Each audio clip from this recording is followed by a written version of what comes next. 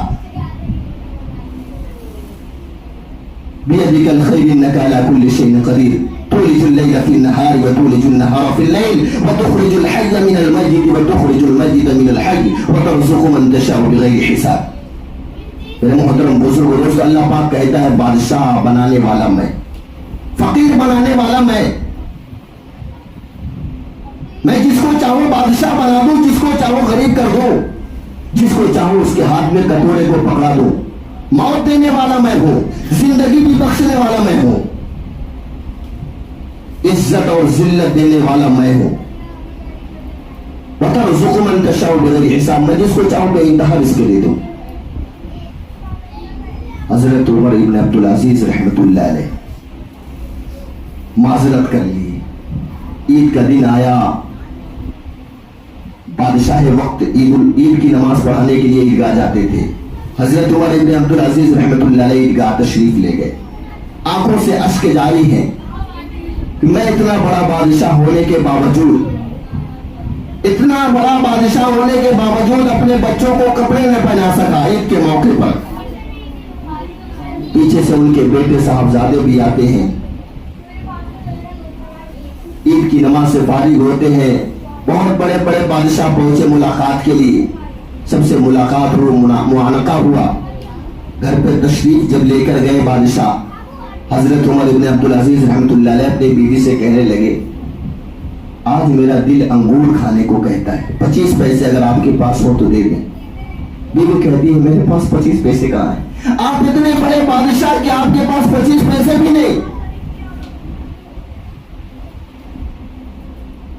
اتنے بڑے بادشاہ آپ کے پاس 25 پیسے نہیں کہ آپ کا دل انگور کھانے کو کہتا ہے اور آپ انگور نہیں کھا رہے۔ حضرت عمر ابن عبدالعزیز رحمت اللہ علیہ انہوں نے کہا اللہ کے رسول صلی اللہ علیہ وسلم نے فرمایا کسی کے مال میں خیانت نہیں کرنا، امانت میں خیانت نہیں کرنا، یہ اسی کا ثمرہ ہے۔ آج ہم لوگ یہاں پر تکلیف اٹھا لیں گے تو کل میدان محشر میں اللہ کے سامنے ہم کو ذلیل نہیں ہونا پڑے گا۔ اس مال پر عوام کا حق ہے، اور حضرت عمر عبدالعزیز کا نہیں حق ہے اس کے اوپر، یا ان کے بچوں کا حق نہیں اس کے اوپر ہے، وہ عوام کا ہے، عوام الناس کا حق ہے اس کے اوپر۔ میرے محترم بزرگوں دوستوں، بتانے کا مطلب یہ ہے کہ آج ہمارے گھروں کے اندر جو ہماری بیویاں ہیں، ہماری بہنیں ہیں، ہماری مائیں ہیں، وہ بھی فرمائش کرتی ہیں لاؤ ہم کو چاہیے، کہاں سے لا رہے؟ حرام ہے حلال ہے، ہم سے اس سے نہیں مطلب، چوری کر کے لے کر آؤ۔ عید کے اندر ہم کو جوڑے نئے چاہیے۔ میرے محترم بزرگوں دوستوں، اللہ ہم سب کو کہنے سننے سے زیادہ عمل کی توفیق عطا فرمائے۔ اللہ اپنی اور اپنے پیارے حبیب جناب محمد الرسول اللہ صلی اللہ علیہ وسلم سے سچی پکی محبت کرنے والا بنائے۔ اللہ نبی پاک صلی اللہ علیہ وسلم کی ایک ایک سنت پر عمل کرنے والا بنائے۔ وما علینا الا البلاغ۔